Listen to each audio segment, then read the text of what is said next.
Okay good good వెకి వెకి వెకి sorry మిమ్మల్ని వెయిట్లు పెట్టారు ఆగవే నువ్వు కాసేపు అన్ని ప్రతిదీ పక్కనే ఉండి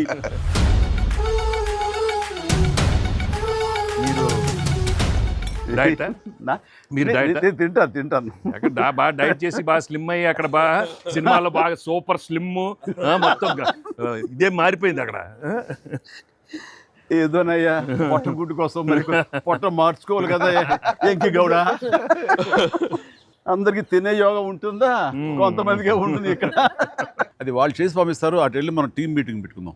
సో ఈ సినిమా ఇంత పెద్ద సక్సెస్ అయ్యాక సో ఇద్దరు స్టార్స్ని ముఖ్యంగా చిరంజీవి గారిని వెంకటేష్ గారిని భలే కలిపే వాళ్ళిద్దరిని ఎలా తీసుకొచ్చావు అని వస్తున్నప్పుడు ఒక ఫస్ట్ టైం ఇలాంటి ఆలోచన నాకు వచ్చినందుకు నేను చాలా ప్రౌడ్గా ఫీల్ అవుతాను. ఫస్ట్ నీకు వచ్చింది ఆలోచన సార్.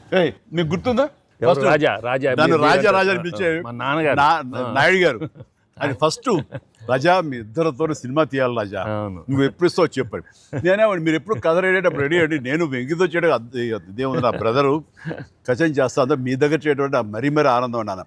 అలాగే రాజా నేను కథ వస్తా అన్నారు, అది కుదరలేదు. ఏదో ఫస్ట్ నీకే వచ్చినట్లుగా నువ్వే అనుకున్నట్టుగా ఏం అక్కర్లేదు బాబు, కానీ తిరు బాబు. సరే anyway that is blockbuster thought. అది మూవీ మొగల్ అది కాదు కానీ ప్రొడ్యూసర్ అడగాలి ఇట్లాగా. మీరిద్దరికి వెంకితోటి చేయాలని మాకు అనిపించిన తర్వాత మీ దగ్గర ప్రపోజల్ పెట్టిన తర్వాత మీరు బడ్జెట్ వైజ్గా కానీ ఇంకో రకంగా కానీ ఇద్దరు భరించగలం అన్న టెన్షన్ కానీ ఏదైనా అనిపించిందా? అయితే వావ్ గుడ్ ఐడియా వావ్ అనిపించింది మనకి ఎప్పటి నుంచో అనుకున్నాం కదా వెంకీ సార్తో చేయాలి మనం, వీ షుడ్ మీకు అనిపిస్తుంది. So I have been waiting for that time. So luckily ఇప్పుడు అనిల్ గారు ఐడియా తోటి దిస్ డ్రీమ్ కేమ్ ట్రూ. అది డెఫినెట్గా ఇంకా ప్రొఫెషనల్ ఇది లేదు కాబట్టి కానీ బాగా రాడు తేలిన సాహు ఏమో చెప్పాలి ఈ విషయం. లేదు సార్, ఎప్పుడైతే అసలు ఇద్దరు కలిసి సినిమా చేయడం అనేది అది డ్రీమ్లో కూడా రాదు సార్. ఒక పెద్ద హీరోతో చేయడం అనేది ఎవరైనా ట్రై చేస్తారు అవుతుంది, కానీ ఇద్దరు పెద్ద హీరోలతో కలిపేది అనేది మన డ్రీమ్ కూడా రాదు. అది నాకైతే అసలు ఇద్దరు ఉన్నారనగా నాకు ఇంకేం అర్థం కాలేదు. కొన్ని రోజులు అయితే నేను అనిల్ని పిచ్చెక్కి ఇచ్చేసాను.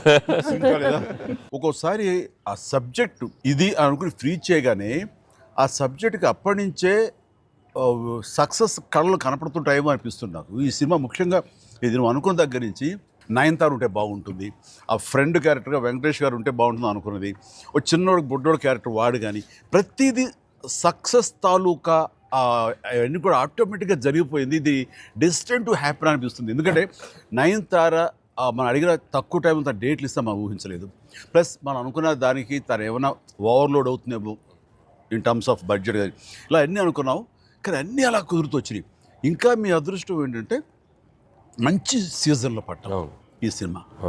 అండ్ ఇవన్నీ దీన్ని ఎలా చూస్తున్నావు నువ్వు? ముఖ్యంగా అమ్మాయి ఈ సినిమా కుదరటం అని ఎలా చూస్తున్నావు? అంటే ఫస్ట్ నాకు ఇప్పటికీ ఆశ్చర్యం, ఎలా ఒప్పించావు అమ్మాయి చేత ఇవి ప్రమోట్ చేయించడం అన్నది?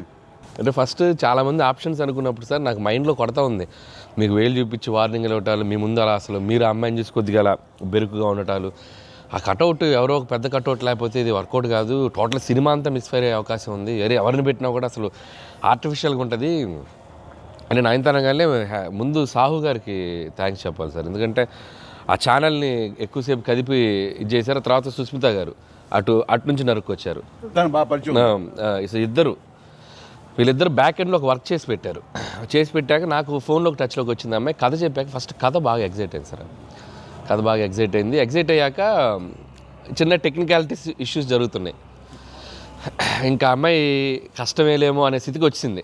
డ్రాప్ అయిపోదాం అనుకున్న టైంలో ఫోన్ చేసింది అమ్మాయి, Anil I like the script, I want to do film with Chiranjeevi గారు అండ్ దట్ టు వెంకీ గారు also, there is like it's going to be very super project, ఎంత పడలాం ఏం చేద్దాం ఇప్పుడు అంది.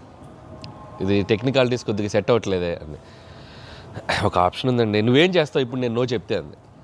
ఇప్పుడు నేను నో చెప్తే నువ్వేం చేస్తావు అంది. ఏముందండి, దృశ్యం సినిమా చూసారా మీరు వెంకటేష్ గారిది? ఆ సినిమా చూసి పడుకుంటాను, నేను నయనతారకి కథ చెప్పలేదు, నేను నయనతారని కలవలేదు, అసలు ఆ పలానా డేట్ రోజు నేను నయనతారతో ఫోనే మాట్లాడలేదు అని చెప్పి పడుకునేది. అమ్మాయి గట్టిగా నవ్వింది. నవ్వి okay I will do it for you అని చెప్పి నేను చాలా హానెస్ట్గా చెప్పాను సార్. అంటే లైక్ తను నాతోటి సిస్టర్గా చేసింది కదా గాడ్ ఫాదర్లో, and very powerful character, powerful brother and sister. అది ఇందులో మళ్ళీ ప్రియురాలుగా పెట్టాలని లేకపోతే ఎక్స్ వైఫ్గా పెట్టాలని ఆ థాట్ వచ్చినప్పుడు నీకు అది సెట్ బ్యాక్ అవుతుంది, చెల్లిగా చేసి మళ్ళీ ఇదేంటారా పెళ్ళగా అనే ఫీలింగ్ ఉంటుందా నీకు ఎప్పుడు అనిపించిందా? అంటే అనిపించలేదు సార్, ఎందుకంటే ముందు సైరాలో మీ వైఫ్గా చేసింది కాబట్టి బ్యాలెన్స్ అవుద్ది అనుకున్నా. ఒకవేళ ఎవరైనా అడిగినా అక్కడ సైరా చూడవా వెళ్ళి అని మనం చెప్పొచ్చు కదా అని చెప్పి బ్యాలెన్స్కి ఒక సినిమా ఉంది కాబట్టి ధైర్యంగా వెళ్ళిపోయింది సార్. కానీ ఇది కొత్తగా తెలుసా, ఇప్పుడు రమ్యకృష్ణ ఉంది, చక్రవర్తి అనే సినిమాలు నాకు చిల్లిగా చేస్తాయి, తర్వాత మళ్ళీ ముగ్గురు మన గారు ప్రియురాలు చేస్తారు. అలాగే రక్త సంబంధం అనే సినిమాలో రామారావు గారు సావిత్రి గారు అట్లా చెల్లిగా చేశారు.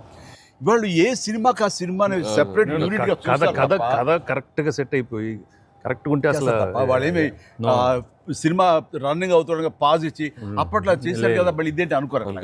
So that's very good cycle. నిజంగా అన్ని రకాల ప్రేక్షకులకి, అన్ని వర్గాల వాళ్ళకి, అన్ని అంటే పెద్దవాళ్ళ నుంచి చిన్నవాళ్ళ వరకు ఆల్ జనరేషన్స్కి ఈ సినిమాకి ఇంత కనెక్ట్ అయ్యారు. ఇంత అద్భుతమైన విజయాన్ని షైన్ స్క్రీన్కి, గోల్డ్ బాక్స్కి, అట్లాగే అనిల్ రావుపూడికి తనకు సెంటిమెంట్ అనుకుంటే తను కొట్టేస్తారు, మనం ఉన్నా లేకపోయినా అది వేరే, అది పక్కన పెట్టండి.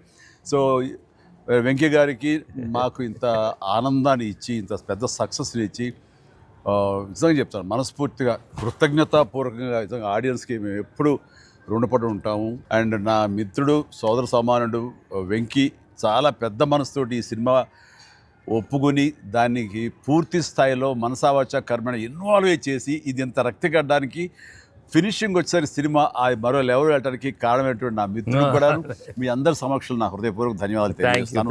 అండ్ అనిల్, నువ్వు మాట అన్నావు లాస్ట్ షాట్ మా ఇద్దరి మీద నువ్వు తీసినప్పుడు, ఎంకి మళ్ళీ ఎప్పుడు మనం కలుద్దాం అంటే any time boss, whenever you say yes ready అన్నప్పుడు నువ్వేమన్నావు, ఆ లాస్ట్ డైలాగ్ వింటుంటే మళ్ళీ మీ ఇద్దరు కాంబినేషన్ ఒక సినిమా చేయాలని ఉందని నువ్వు అన్నావు కదా సార్. నిజంగా చెప్తాను ఈ రోజున నువ్వు బెస్ట్ స్క్రిప్ట్తో రా, నాది చిన్న క్యామియో అని పర్వాలేదు, మెయిన్ లీడ్గా మా బ్రదర్ నువ్వు తీయి, అందులో నేను మళ్ళీ ఇలాంటి క్యామియో వేసి అక్కడ నేను నిలబెడతాను. Yes, so bonus, mega bonus.